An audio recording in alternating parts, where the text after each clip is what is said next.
do you feel, and you look at this group of players that are selected for the game tonight, what do you feel that they're playing for at this stage of the season? Pride, playing for Chelsea, opportunity as each individual. The season may be over in terms of what we can achieve and what maybe Chelsea are used to achieve, but individually there's a reason in the dressing room for everybody to show something, to show the fans that travel here, the fans at home, and the incoming manager and what next season looks like. So there's a lot of pride that's at stake for them. What have you made of this group of players, this huge group of players?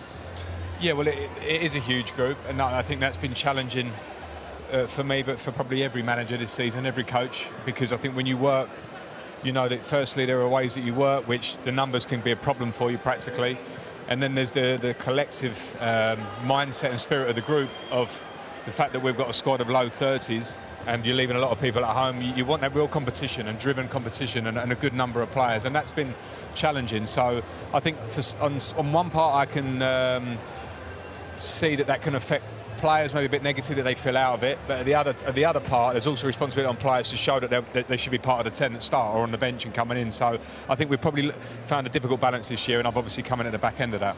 Frank, talk about a new manager. Looks like it's going to be Mauricio Pochettino. If you were to give him one bit of advice, having been here for the amount of time that you have, what would it be? Well, I think the squad size is something that the club will address, and I'm sure the new manager will understand what I'm saying there, I think, in terms of the numbers. So I think they'll look at how squad planning, players that might be time to leave, might want to leave or whatever, and get the squad right to address what I was just talking about. And after that, Jamie, I think the manager will come in with whatever tactical idea he has. You know, top managers who are going to manage Chelsea will have an idea of how they want to play, whether it's as a formation or style. But I do think at the club, having been here in a long time, over a period of success to a degree, playing and coaching back here, I think there are a lot of basics and standards and day-to-day training and ethics that maybe amongst a lot of things that have happened this year have dropped down a level. And I think for me that will be the first thing that I've sort of seen visibly. And I think it's very hard. You turn it on, you see us all run out there tonight, but all this is the culmination of the week's work, the season's work, the preparation.